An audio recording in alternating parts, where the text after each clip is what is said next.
Hola, ¿cómo están? Recientemente se ha desmantelado planes de desestabilización contra Venezuela en medio también de una fuerte agresión de injerencia por parte de países extranjeros. Todo esto porque no respetan la decisión soberana del pueblo que ha elegido a su presidente el pasado 28 de julio. ¿Qué intereses hay de por medio en medio de esas contradicciones también de una política exterior, sobre todo española? Hoy analizamos todos los escenarios. La doctora Carolina Ezquerra nos acompaña en estudios. Bienvenidos.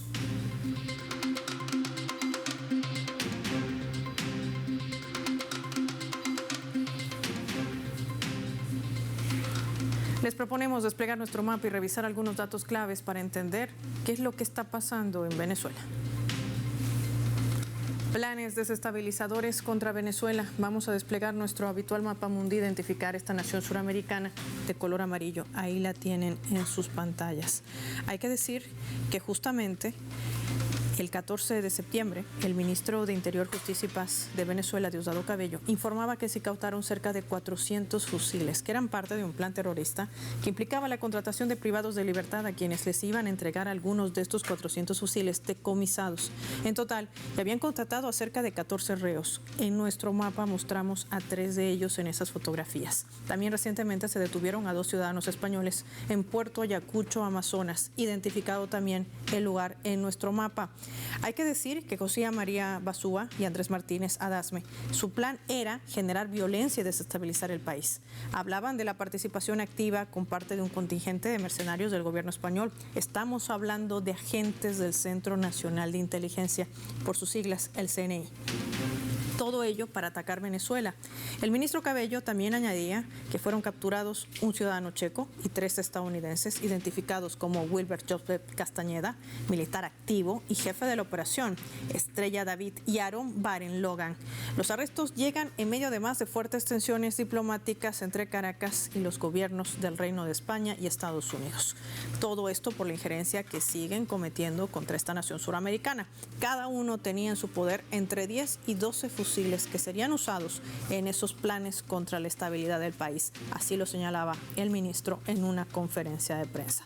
Pero, ¿cómo llegaron estas armas? Lo revisamos también en nuestro mapa. Ahí lo vemos, llegaban a Venezuela en contenedores con productos como comida de perros. Venían desarmados y aquí eran recibidos por grupos quienes tenían la responsabilidad de armarlos, de acuerdo a versión del ministro de Venezuela. En esa operación habría participado también el que ven en la fotografía, Iván Simonovic, desde su exilio en Estados Unidos. El ministro Cabello vinculó los supuestos planes para atacar Venezuela a los centros de inteligencia de España y de Estados Unidos y a María Corina Machado, identificada también por liderar la extrema derecha en Venezuela, así como a otros dirigentes. Todos ellos habían contactado a mercenarios franceses, contactado a mercenarios también del continente europeo, del este, y están ahora en una operación para tratar de atacar a nuestro país, decía el ministro.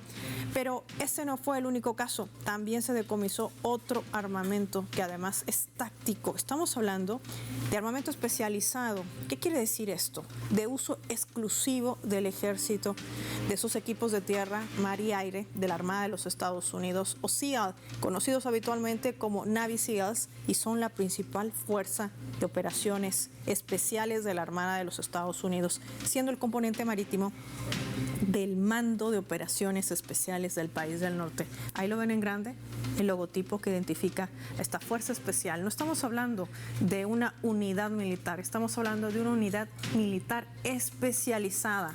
En pocas palabras, entrenada para matar.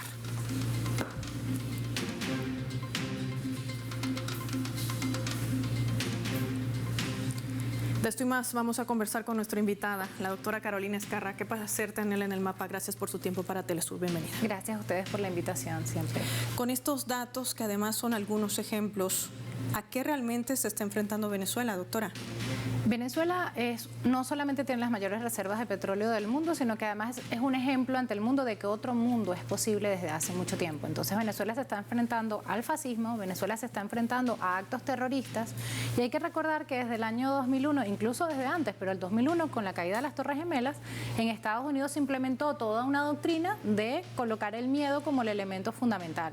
El miedo al comunismo, el miedo al socialismo, el miedo a los terroristas, el miedo a las diferencias porque cuando después de Francis Fukuyama salió Samuel Huntington hablando del choque de civilizaciones, lo que te planteaba era un miedo a los que son diferentes, a las diferentes civilizaciones a nivel mundial.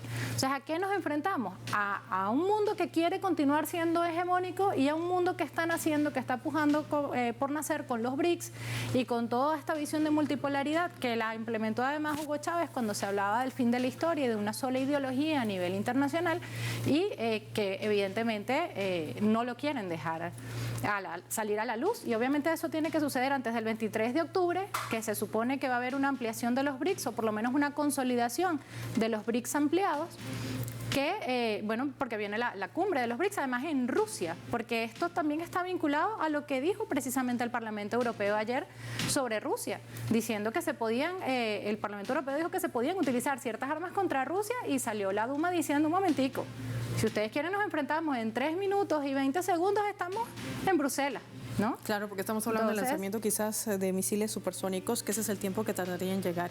Por ello también la Duma le decía que era mejor que se disolviese ese Parlamento, porque está incumpliendo las normas y tratados internacionales, no solamente cometiendo injerencias, sino pronunciándose ante hechos que vulneran la autodeterminación de los pueblos. Insisto en este tema, es uno de los principios de la propia Carta de Naciones Unidas. Es uno de los principios de la Carta de Naciones Unidas y paralelamente a lo que estaban diciendo de Rusia, estaban diciendo también de Venezuela que ellos reconocían a Edmundo González Urrutia como el presidente de Venezuela, desconociendo la voluntad de todos los venezolanos y venezolanas que votamos, que fuimos a votar el día 28 de julio, desconociendo a toda la transformación que ha habido en el proceso bolivariano. Ahora, ¿por qué? Porque la democracia es una lucha de clases que hay a nivel internacional, donde la élite siempre ha manejado el tema de la democracia representativa. Ellos no entienden la democracia participativa y protagónica, lo hablábamos en el programa anterior. Sí. Ellos no entienden lo que es que los consejos comunales vayan a votar para tomar ciertas decisiones. Para ellos son los que tienen que tomar las decisiones. Hablamos, por ejemplo, de las declaraciones de Avendaño en estos días diciendo, nosotros somos los que tenemos que decidir por el pueblo porque ellos no saben lo que quieren.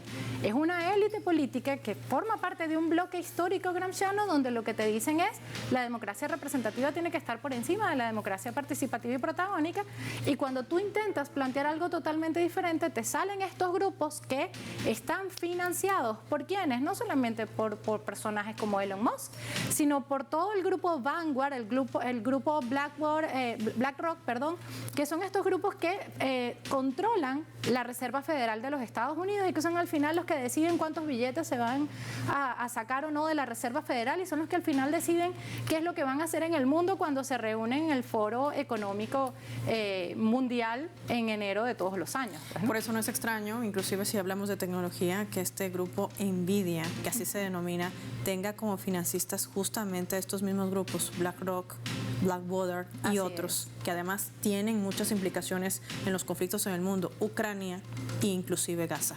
A propósito de este escenario, cuando vemos qué hay de intereses de por medio, hoy Venezuela emitió un comunicado oficial rechazando el informe que había vertido el Alto Comisionado para Derechos Humanos de Naciones Unidas. No solamente cometiendo injerencia, lo que más le preocupa a Venezuela es el hecho de que haya un silencio de la comunidad internacional ante tantos intentos, no solamente de desestabilización del país, estamos hablando de una ruptura constitucional.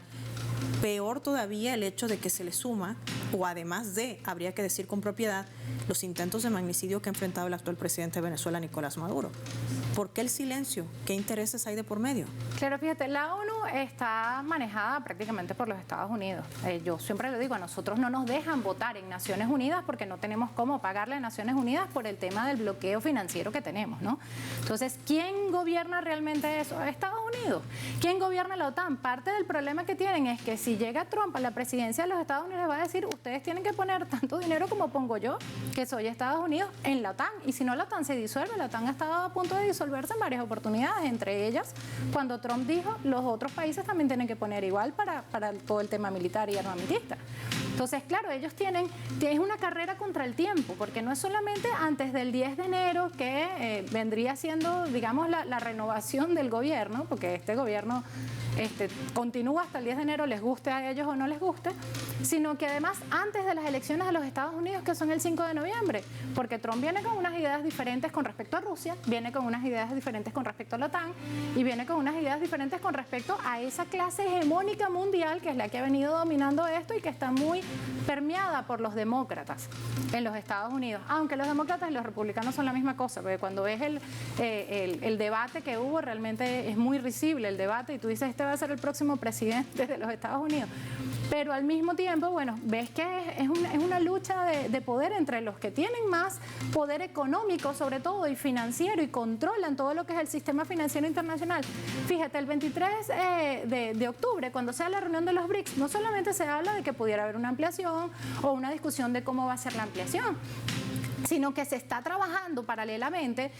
China, Rusia, Irán y otros países, Arabia Saudita también, están trabajando en un organismo financiero paralelo a lo que existe hoy en día, que fue lo que se creó en Bretton Woods en el año 45. Entonces ya no es el Fondo Monetario Internacional, el Banco Mundial, ya no es la OMC, digamos la Organización Mundial de Comercio, sino que ya son otras organizaciones las que se van a crear a nivel internacional, y estos van a dejar de tener la hegemonía de cómo se maneja el sistema SWIFT, por ejemplo, ¿no? Están creando un sistema paralelo. Y que además esto ya ha superado en gran parte lo que aglutina inclusive el grupo del G7, y con ello además el hecho de trazar esta cooperación estratégica, sobre todo con el sur global. No hay que desmerecer, no hace mucho ya Venezuela y China conmemoraban un año del establecimiento de relaciones a un alto nivel, a todo tiempo y a toda prueba. Esto tiene una relevancia también significativa en una lectura geopolítica. Claro, fíjate, yo comentaba en una discusión que tuvimos, yo doy clases, pues, ¿no? Y en una de las charlas que he tenido, que hubo una conjunción, Judy Valencia lo dice mucho, hubo una conjunción entre Fidel y Chávez en el año 2004, y esa misma conjunción se dio entre Xi Jinping y Putin en el año 2014, pero digamos que viene siguiendo un patrón, y el patrón es la multipolaridad y un mundo multipolar y pluricéntrico. Eso nosotros lo tenemos desde el Plan de la Nación 2001-2007, pero lo dijo Bolívar hace 200 años. ¿Y qué hicimos nosotros? Cuando nadie te hablaba en el mundo de una posible visión multipolar ni nada por el estilo, sino que se hablaba de la unipolaridad, donde los Estados Unidos era el hegemón, salió Hugo Chávez diciendo, un momentico, yo quiero trabajar por un mundo multipolar y pluricéntrico, vamos a trabajar con África, vamos a trabajar con países asiáticos, vamos a mirar hacia otros horizontes, porque bueno, estas personas que tienen una visión de destino manifiesto, de que nosotros somos superiores, son un poco como Orlando Avendaño. Nosotros somos los que tenemos que decidir por ellos qué es lo que es bueno para ellos y qué es lo que no. Entonces, un plan de recolonización prácticamente. Y tienes a personajes como Simonovic, que ha durado toda su vida, ¿no?, en esas mismas conspiraciones, y que hay algo muy grave, es que hay cosas que nosotros olvidamos y que es importante recordar.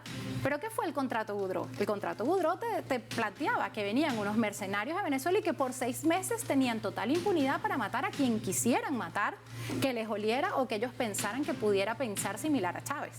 Es decir, iban a matar a más de la mitad de la población.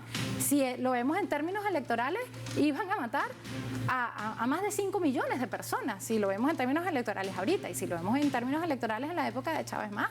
Entonces, ¿qué estaba planteado? Bueno, eliminar a la población que no está de acuerdo con nosotros para nosotros poder controlar a la otra población. ¿Cuál es la diferencia ahorita? Que con las redes sociales han venido controlando mentalmente a otra parte de la población a través de los teléfonos celulares, sí, y a través de todas las redes sociales. Pero el pueblo está preparado, el pueblo está, o sea, nosotros tenemos una conciencia no solamente de clase, sino de la importancia que tenemos, de la gesta bicentenaria que tenemos, y sabemos a qué nos estamos enfrentando, porque tanto el presidente Chávez en una época con el aló presidente siempre nos estaba informando y nos estaba educando al respecto, y ahora el presidente Nicolás Maduro con su programa Con Maduro Más, el ministro de Interior, Justicia y Paz, Diosdado Cabello, también con su programa Con el Mazo Dando, y así sucesivamente. Pues de alguna manera nuestro pueblo sabe a qué se está enfrentando, y lo que estamos es dispuestos a enfrentarnos a lo que sea y a no permitir ni actos de injerencia ni que nos impidan la autodeterminación y la soberanía, porque eso se ve muy bonito en la Carta de Naciones Unidas.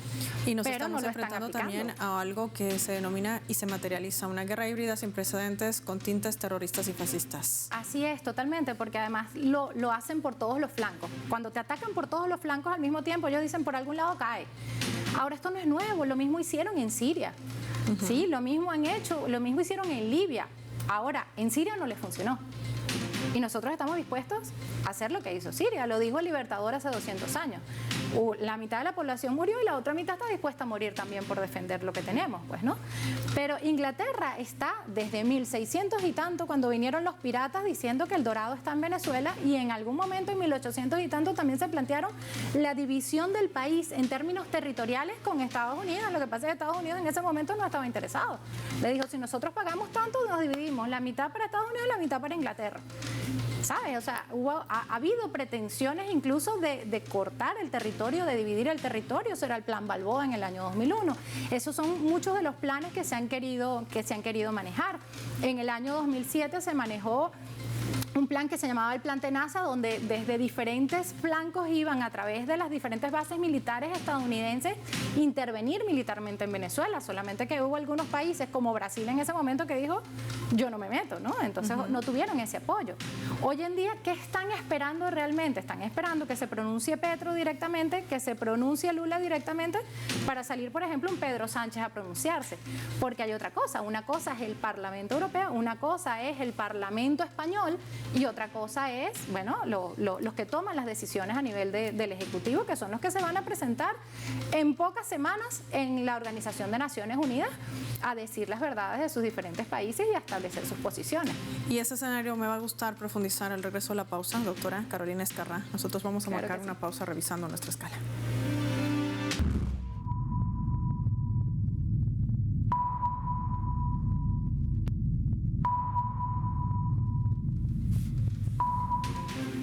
Esta vez a través del portal web que está publicando esta noticia. La vamos a colocar en la pantalla del mapa para compartirla con nuestros televidentes. Ahí la tienen. El portal de el país árabe sirio, Sana, que está titulando así: el Consejo de la Duma pide al Parlamento Europeo que ataque a Rusia. Esto conduciría a una guerra mundial. Así lo decía el Consejo de la Duma de Rusia, confirmando el jueves que el llamado de este Parlamento Europeo de atacar a Rusia con armas occidentales conduciría a una guerra global con armas nucleares. El presidente de este consejo, Volodin, escribía a través de su canal en Telegram: lo que pide el Parlamento Europeo conduce a una guerra mundial con armas nucleares. Volodin indicaba que Moscú responderá con armas más poderosas a los ataques con armas occidentales en el territorio de la Federación Rusa. Los miembros de este Parlamento Europeo, en una sesión plenaria, recordemos, en Estrasburgo, el jueves adoptaron por mayoría una resolución sobre Ucrania que pide a los países del bloque que levanten inmediatamente todas las restricciones impuestas a los ataques de Kiev en territorio ruso. Esto ha tenido eco. Irán y Rusia han elevado sus relaciones al más alto nivel. Todos están listos para responder ante una nueva injerencia. Lo preocupante es a qué escenario arrastrarán al resto del mundo y quién realmente será responsable. Ya volvemos.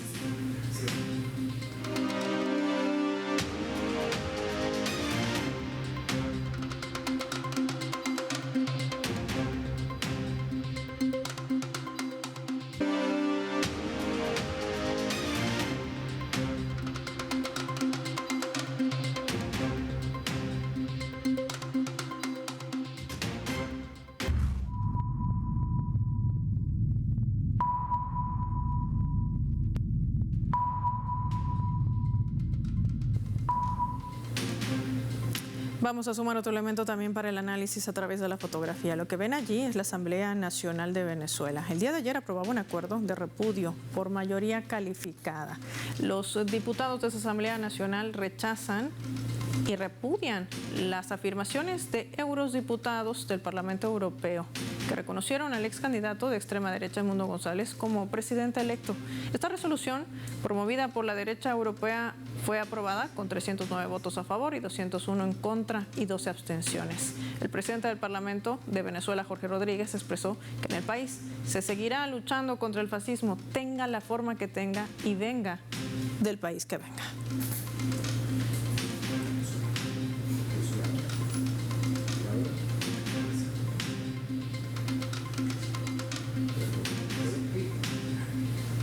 Doctora Carolina Ezcarrá, este es un escenario que además nos ayuda a entender lo que confluye dentro de la política interna del país. En esa sesión ordinaria que fue de la Asamblea Nacional en Venezuela, donde se aprueba esta resolución de repudio a la emisión de ciertos eurodiputados, hay que decirlo porque no fue todo el Parlamento Europeo, había la participación también de la oposición. Por ejemplo, el ex candidato de la presidencia en Venezuela, José Brito, diputado, decía: no vamos a permitir que se siga cometiendo injerencia y que nos sigan colocando presidentes electos. Sí, fíjate, ahí... o presidentes en este caso supuestamente autoproclamados en realidad. No solamente presidentes autoproclamados, sino presidentes títeres, porque al final que es no solamente un títere de una persona que tiene una ambición de poder muy grande, que es María Corina Machado, sino que es títere de todo un sistema que se quiere mantener en el poder, que es el sistema de los privilegios, que es el sistema de los que tienen, digamos, más poder económico a nivel internacional, y por eso te hablaba del tema de la lucha de clases. A nivel interno, ¿qué hay? Una oposición democrática que dijo, estamos cansados de que nos estén manipulando, estamos cansados de que nos quieran imponer un presidente desde el extranjero y nosotros tenemos derecho a votar. Ahora, ellos también están sacando sus cuentas, porque es que vienen elecciones el año que viene. Obviamente ya si este señor se autoproclama en una plaza en Madrid, porque ni siquiera sería en Venezuela, porque Guaidó por lo menos lo hizo en Venezuela, pero si este señor se autoproclama en una plaza en Madrid o en Estados Unidos, pues evidentemente no solamente no tiene ninguna legitimidad, sino que no va a tener ningún poder a lo interno, e igual va a haber elecciones el año que viene y probablemente la Mesa de la Unidad Democrática no va a poder participar. Entonces, esa oposición radical del país no va a poder participar en las próximas elecciones, que va para gobernadores, que tal vez vaya para asambleístas también, para diputados, pero que va también para los alcaldes. Entonces, los gobernadores y los alcaldes que puedan tenerlos van a perder. La gran pregunta es, ¿qué gana la oposición repitiendo esa misma práctica o retórica o estrategia que al final de cuentas no le funciona para nada? Lo que pasa es que no es esa oposición la que está decidiendo, es la oposición de Washington. Son los medios de comunicación en Washington, son los grupos contrahegemónicos en Washington que además tienen lo que se ha dado en llamar el complejo militar, industrial, financiero, comunicacional. Es decir, las cabezas que son los que al final están en estos fondos de inversión, y por eso te hablaba de Blackwater, sí, y por eso te hablaba de esos grupos de inversión de Vanguard, porque al final, fíjate, yo conseguí una noticia en estos días que decía, no conseguía ninguna vinculación de Elon Musk con Vanguard, hasta que vi que Vanguard aceptó en junio de este año que Elon Musk ganara una suma impresionante de dinero mensual por llevar Tesla, por ser el CEO, el director general de Tesla. ¿Quién lo decidió? Lo decidió Vanguard. No lo decidió Elon Musk, no lo decidió más nadie, lo decidió Vanguard. ¿Qué es Vanguard? Es un fondo de inversiones donde confluyen las principales empresas, los principales accionistas, los que tienen mayor dinero en el mundo, que son los mismos dueños de las empresas, de los medios de comunicación, los mismos dueños de las empresas armamentistas en Estados Unidos, porque también tienen que ver con el negocio de la guerra, el negocio de las armas en Estados Unidos. Parte del problema que hay con la OTAN es que le tienen que comprar las armas a Estados Unidos, claro, para poder llevarlas a Ucrania y poder desarrollar lo que han desarrollado. Entonces, claro, es todo un conglomerado donde tienen medios de comunicación, influencers, redes sociales, y tienen acceso a todo ese poderío, y ellos mismos se pagan y se dan el vuelto. ¿Qué dicen? Con Venezuela no hemos podido bajo ningún concepto, entonces tenemos que terminar de aplicar la guerra híbrida, guerra comunicacional, guerra política, guerra diplomática, guerra migratoria, guerra desde todo punto de vista. Ahorita están utilizando el tema de la migración de una manera increíble, lo utilizaron para las elecciones, sí, pero lo están utilizando todavía a nivel internacional, y está... La USAID acaba de bajar también una cantidad de recursos impresionantes para el tema de la migración en la región por, bueno, los venezolanos que están en la región y que los otros países no saben cómo actuar. Eso le interesa a los otros países de la región, evidentemente. Ahora, los otros países de la región no están todos como estuvieron en un momento determinado, y me permito hablar de lo que está sucediendo en Naciones Unidas, en la Comisión de Derechos Humanos de Naciones Unidas, que no es lo mismo que la Asamblea General de Naciones Unidas. Claro, por supuesto que no. Pero en la Comisión de Derechos Humanos de Naciones Unidas, ¿quiénes son los que presentan el informe sobre Venezuela? Los que fueron nombrados desde el extinto llamado Grupo de Lima, en ese momento, que fueron nombrados para hacer un informe especial sobre Venezuela y que son los mismos relatores sobre Venezuela. Pero la misma ONU mandó una relatora sobre Venezuela hace unos años, no recuerdo el nombre ahorita, que ella explicó lo que estaba sucediendo, cómo estaban impactando las mal llamadas sanciones, las medidas coercitivas unilaterales, tanto estadounidenses como europeas, en Venezuela a la población directamente, y cómo eso tenía que ser exterminado. Y eso ayudó a que a nivel internacional, incluso en la Comisión de Derechos Humanos de Naciones Unidas, se empezara a decir, oye, hay que tener cuidado con el tema de las sanciones, y eso no es algo que sea positivo. Ahora te dicen, eso no es algo que sea positivo, pero en ningún momento le dicen a Estados Unidos, quítela. Es que de ahí también concluye el hecho de lo que también vive nuestra región, esa judicialización de la política a través de la institucionalidad y también a través de la propia justicia. Quiero compartir con usted, doctora, nuestra leyenda, porque esta ha sido una entrevista que le hicieron a José Manuel Álvarez, el canciller de España, a propósito de todas estas revelaciones que salían a la luz por medios de derecha, y hay que decirlo, con énfasis, nombre y apellido, que divulgaron la carta firmada el 7 de septiembre por el propio ex candidato Edmundo González Urrutia. Vamos a revisarla.